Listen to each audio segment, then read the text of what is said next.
வாழ்க வையகம், வாழ்க வளமுடன், வளர்க வேதாத்திரியம். குரு வாழ்க, குருவே துணை. கருமையம்.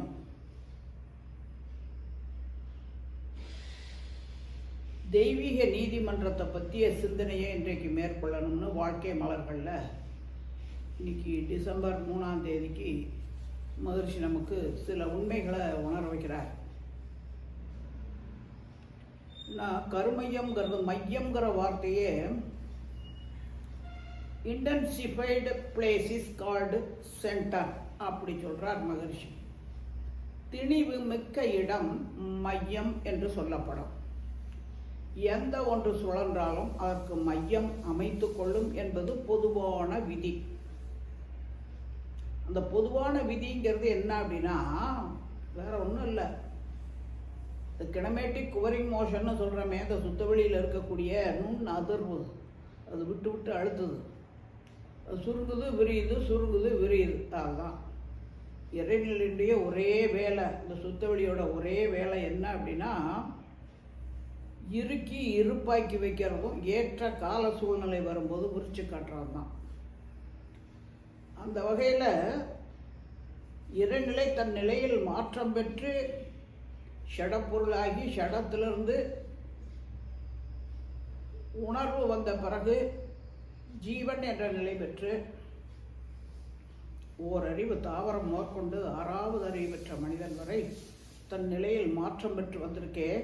அவ்வளவு விஷயங்களும் இன்னைக்கு இந்த 6வது அறிவு பெற்ற மனிதனுடைய கருமையத்தில் இறுக்கி இருப்பாக்கி சுருக்கி வச்சிருக்க அலை வடிவத்தில். இதில் பார்த்தோம்னா ஒரு அதிசயம், ஆச்சரியம். 2 அறிவு ஜீவன்லேருந்து 6வது அறிவு பெற்ற மனிதன் வரைக்கும் ஒரே ஒரு கருமையம்தான். ஆனால் தாவர வர்க்கங்களுக்கு மட்டும் உடம்பு பூரா கருமையம். ஏன்னா திணிவு மிக்க இடம் மையம்னு சொல்கிறாரு மகரிஷி. இப்போ தாவரத்துக்கு மட்டும் ஏன் அப்படி இருக்குது அப்படின்னா, தாவரங்கள் 5 பௌதிக பிரிவுகளால் ஆனது தான். ஆனால் அது எப்படி உயிர் வாழுது? மண்ணில் வேர் பிடிச்சிக்கிட்டு நிற்கிது பூமியில். தனக்கு வேண்டிய சத்து பொருளை எல்லாம் அந்த நுண் அதிர்வின் மூலமாக இந்த சின்ன சின்ன நரம்பிழைகள் மாதிரி இருக்கக்கூடிய வேர்கள், அதன் மூலமாக அங்கே உள்ளிழுக்கப்பட்டு உறிஞ்சப்பட்டு மேலே வருது. அங்கே உள்ளுக்குள்ள ஒரு காந்த ஓட்டம் இருந்துக்கிட்டு இருக்கே, அந்த காந்த ஓட்டம் சரியாக நடைபெறணும்னா கீழே இருக்கிற சத்து பொருள் எல்லாம் மேலே வரணும். அப்படி வரணும்னா மேலே காலியாக இருக்கணும். இடைவெளி இருந்தால் தான் கீழே இருக்கிறது மேலே வர முடியும். அதுக்கு என்ன பண்ணுது? சூரியன்லேருந்து ஸ்டார்ச்சை தயார் பண்ணுது. இப்போ சூரிய ஒளி வெப்பம் இந்த இலைகளில் கிளைகளில் படும்போது அதில் இருக்க நீரக அணுக்கள் எல்லாம் சுழல் வேகம் அதிகமாகி இலையை விட்டு கிளையை விட்டு வெளியே ஓடி போயிடும். அப்போ வெலாசிட்டி அதிகமாகுது. இடைவெளி இருக்கிறதுனால தான் கீழே இருக்கிற நீர் மேலே சேருது. இப்போ அங்கே ஒரு மின் சுற்று ஓட்டம். அந்த காந்தம் எந்த இடத்துல தேக்கமுற்றாலும் அங்கேருந்து பிதுங்கி வெளியே கிளைகள் வருது, பூ வருது, பிஞ்சு வருது, காய் வருது. காயினுடைய கனி, அந்த கனியினுடைய வித்து தான் கரு. அப்படி உடல் பூரம். ஏன்னா இந்த ஜீவகாந்தம் ஓட்டத்தில் தடையாகிறதில்ல, எர்த்தாய்க்கிறதுனால தேக்கமுற்றது பிதுங்கிட்டு வெளியே வருது. இப்படித்தான் இயங்க வேண்டும் என்ற அறிவு, இயற்கையிலே ஒரு அறிவு, இறைநிலை தன் நிலையில் மாற்றம் பெற்று தானே வந்திருக்கு. அதனால தான் உடல் பூரா கர்மயத்தை வச்சுக்கிட்டு இருக்கு. ஆனால் 2 அறிவு ஜீவன்லேருந்து அது எர்த்தாக முடியாது. நகர்ந்து நகர்ந்து போய் தான் தன்னுடைய வாழ்வாதாரத்தை தேடணும். அதனால் என்ன ஆகுது? இந்த உடலில் எந்த இடத்துலையாவது ஜீவகாந்தம் தேக்கமுட்டுருச்சுன்னா அங்கே வலி ஆகுது. ஏன்னா ஓட்டங்களில் தடையான உடனே வலி. உடலும் உயிரும் பொருந்தாத ஒரு உணர்ச்சி வயப்பட்ட நிலை. வலிதான் நோயாகி அப்புறம் சக்தி குறைய குறைய மரணமும் சம்பவிச்சு விடுது. இப்போ கர்மையும் சிதைஞ்சு போயிடும். இதான் 2 அறிவுலேருந்து 6 அறிவு வரைக்கும் மனிதனுக்குள்ள கர்மயம். இதில் பார்த்தோம்னா இறைநிலையிலிருந்து தன் மாற்றம் அடைந்து வந்த அவ்வளவு விஷயங்களும் தெய்வீக நீதிமன்றமாகிய, ஏன் தெய்வீக நீதிமன்றம்னு சொல்கிறார் மகரிஷின்னு பார்த்தோம்னா, முன் அனுபவம், தற்கால சூழ்நிலை, பிற்கால விளைவு மூன்றையும் கணிக்கக்கூடியதான மனிதனில் இருக்கக்கூடிய 6வது அறிவாக இருக்குது. தன்னிலே தானே தன்னை ஓர்ந்து பார்த்து தன்னை ரசிப்பதற்காகவே இவ்வளவு எடுத்துவதற்கான இடையில தன்னுடைய சுயம் தெய்வீகங்கிறத மறந்துட்டான் மனுஷன். அதனால் கலக்கப்பட்டு போய் இருக்கிறதுனால தான் துன்பம் துயரம் எல்லாம். அதுக்கு காரணம் உலகியல் பற்றுக்கள் தான். இப்போ இந்த கர்மயத்தில் எப்படித்தான் போய் அத்தனை பழக்க பதிவுகள் ஆச்சு, பற்றுக்களெல்லாம் ஏற்பட்டுச்சு அப்படின்னு பார்க்கும்போது, உடல் என்பது செல்களாலும் சிற்றறைகளாலும் அடுக்கப்பட்டது. பிசிக்கல் பாடி, பரு உடல்னு சொல்கிறோம். அந்த உடல் இயங்குவதற்கு காரணமாக இருக்கிறது முதல் பௌதிக பிரிவாகிய பெண். அது ஆகாசத்துகள். வெளியில் இருக்கும்போது ஈத்தர், எத்திரியல் பார்ட்டிகள், ஆகாசத்துகள் என்றெல்லாம் சொல்லப்படக்கூடிய மிக மிக நுண்ணிய இயக்க மூலக்கூறு தான். அதுதான் விண், அதுதான் முதல் பௌதிக பிரிவு, அதுதான் உயிர். அது ஒன்று அல்ல, பல கோடி துகள்கள். அது எங்கேருந்து நமக்கு கிடைச்சதே? நம்முடைய பெற்றோர்கள்ட்ட ஒரு பகுதி நமக்கு வந்தது. அது வளர்ந்து தான் இன்றைக்கு நிறையா. அதில் பழைய அணுக்கள்லாம் வெளியே போயிட்டே இருக்குது, புதிய அணுக்கள்லாம் உள்ளே சேர்ந்துக்கிட்டே இருக்குது. அந்த முதல் பௌதிக பிரிவுடைய கூட்டுச்சேர்க்கை தான் இதர 4 பௌதிக பிரிவுகளும். இப்போ இந்த உடல் என்பது செல்களால் சிற்றறைகளால் அடுக்கப்பட்டிருக்க இந்த பிசிக்கல் பாடி இது சுழண்டுக்கிட்டே இருக்குது. இதுக்குள்ளாக அந்த தனித்த விண்கலமாக இருக்கக்கூடிய உயிர் சுழற்சியினால் ஏற்படக்கூடிய தள்ளல் கொள்ளல் சக்தி ஜீவகாந்தமாக இருக்கிறது. அந்த ஜீவகாந்தம் இந்த பஞ்சபூதத்தினால் ஆன அந்த உடலில் எந்தெந்த இடத்துல திணிவாகுதோ அங்கெல்லாம் என்ன ஆகுதுன்னா தன் நிலையில் மாற்றம் பெறுது. ஏன்னா பொருளோடு பொருள், அலையோடு அலை, பொருளோடு அலை சேரும்போது 3வதாக ஒரு விளைவு வரும். பால் என்ற ஒரு பொருள் வெள்ளையாக இருக்கும், அதனுடைய தன்மை, துல்லியம், இயக்க ஒழுங்கெல்லாம் அப்படியே தான் இருக்கும். ஆனால் அது கூட பூஸ்ட்டுங்கிற ஒன்றை போட்டோம்னா அப்படியே தன்மை, துல்லியம், இயக்க ஒழுங்கு எல்லாமே மாறி போயிருது. அது மாதிரி தான் இந்த ஜீவகாந்தம் தூய்மையான ஜீவகாந்தம், தள்ளல் கொள்ளல் சக்தியாக இருக்குது. ஆனால் இந்த பஞ்சபூதங்களில் இணையும் போது, சேரும்போது தன் நிலையில் மாற்றம் பெற்று அழுத்தமாகுது, ஒலியாகுது, ஒளியாகுது, சுவையாகுது, மனம் என்ற வாசனையாக மாறுது. அந்த மாற்றம் பெற்றதை எல்லாம் உணர்வதற்கான உணர்கருவிகளாகத்தான் ஓரறிவு தாவரம் மேற்கொண்டு 6வது அறிவு பெற்ற மனிதன் வரைக்கும் வந்த மாற்றங்கள் பூரா அந்த மனிதனில் அத்தனை உருவங்களும் அத்தனை உறுப்புகளுமாக வந்திருக்குது. அவ்வளோவா அங்கே அலை வடிவத்தில். அதுதான் குருமகான் சொல்வார், நீங்கள் கடுகு, சீரகம், வெந்தயம்னு எந்தெந்த விதைகள் வித்துகள் இருக்கோ, ஏன்னா கருணாவே வித்து, விதை, சீடு, புதிய உயிரை உருவாக்கக்கூடிய வல்லமையுடைய பொருள் தான். அப்போ நீங்கள் எத்தனையோ பொருள்களை கையில் விதைகளை வச்சிட்ருக்கீங்க. ஒரே மண்ணு தான், ஒரே தண்ணி தான், ஒரே வெயில் தான் அடிக்குது, ஒரே காற்று தான் இருக்குது. ஆனால் எல்லாம் ஒரே மாதிரி செடியாக வருது இல்லை. அந்த கருவில் என்னென்ன தரம் தன்மை இருக்கோ அதற்கேற்ப கடுகு விதையிலேருந்து கடுகு செடி தான் வரும். கடுகு விதையை போட்டுட்டு மாங்காய் மரம் வரணும்னா வராதும்பார். அதுபோல் நம்ம ஒவ்வொருவருடைய கருமையத்துலேயும் நம்ம கண்ணால் கண்டு, காலால் கேட்டு, மூக்கால் மோர்ந்துன்னு எதையெல்லாம் அனுபவித்தோமோ அவ்வளோ அங்கே கருமையத்தில் நம்முடைய தரமாக இருக்குது.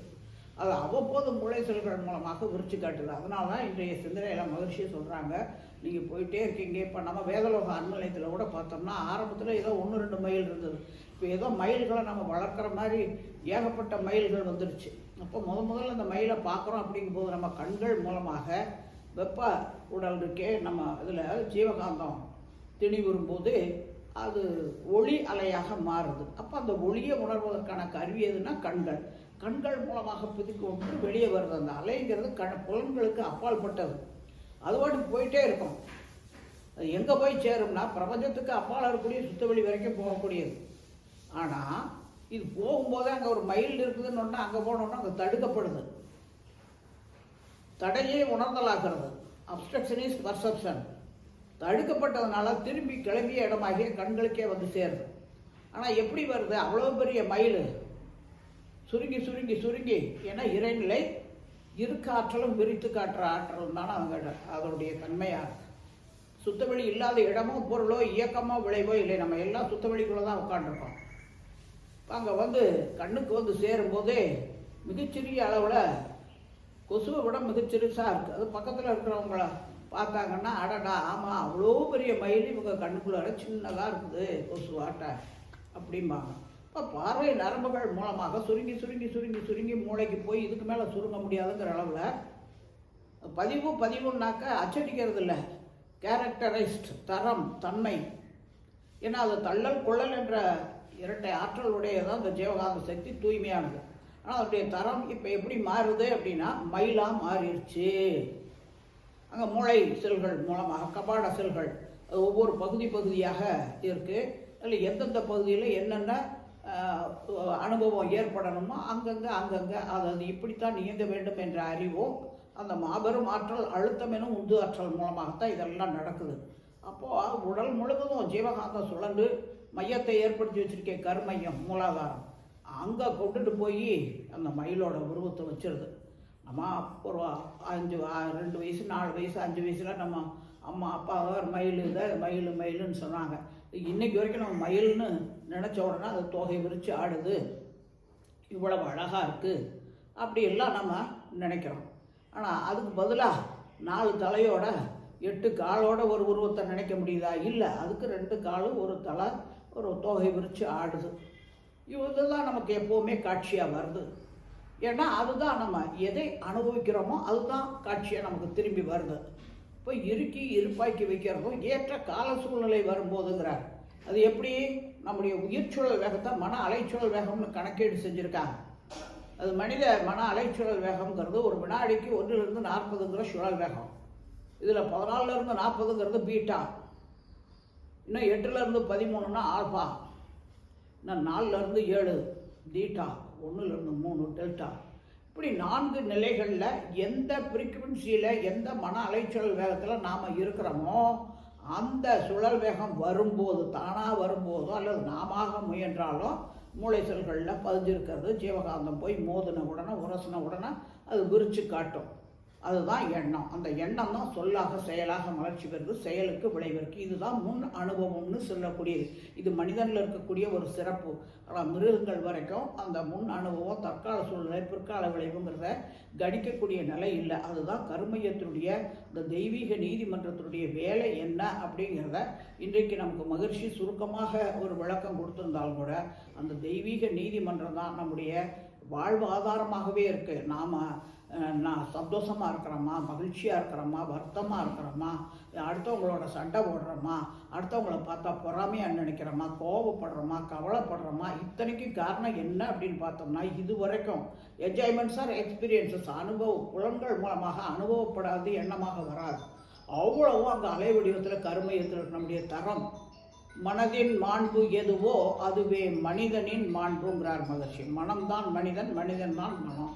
அப்போது மனதை நம்ம எப்போவும் இனிமையாக வச்சுக்கணும்னாக்க கருமையும் தூய்மையாக இருக்கணும். அந்த தூய்மையாக இருப்பதற்கான யோக பயிற்சிகள் தான் மன வளக்கலை யோக பயிற்சிகளாக மகிழ்ச்சி கொடுத்துருக்காங்க. எனவே இந்த கர்மையம்ங்கிற தெய்வீக நீதிமன்றம் நம்ம ஒவ்வொருத்தட்டையும் இருக்கக்கூடிய அந்த சிறப்பை ஒவ்வொருத்தரும் உணர்ந்து அந்த கர்மயத்தில் இருக்கக்கூடிய களங்கங்களை நீக்கிறதுக்கு தான் நம்ம எத்தனையோ மனிதர்கள், எத்தனையோ பொருள்கள், எத்தனையோ விஷயங்களில் நம்ம பிறந்ததுலேருந்து சாகிற வரைக்கும் தொடர்பு கொண்டு நம்ம வினைகளை கழித்து கொண்டு இருக்கிறோங்கிற ஒரு உண்மைகளை இன்றைக்கு மகிழ்ச்சி நமக்கு உணர்த்துறாங்க.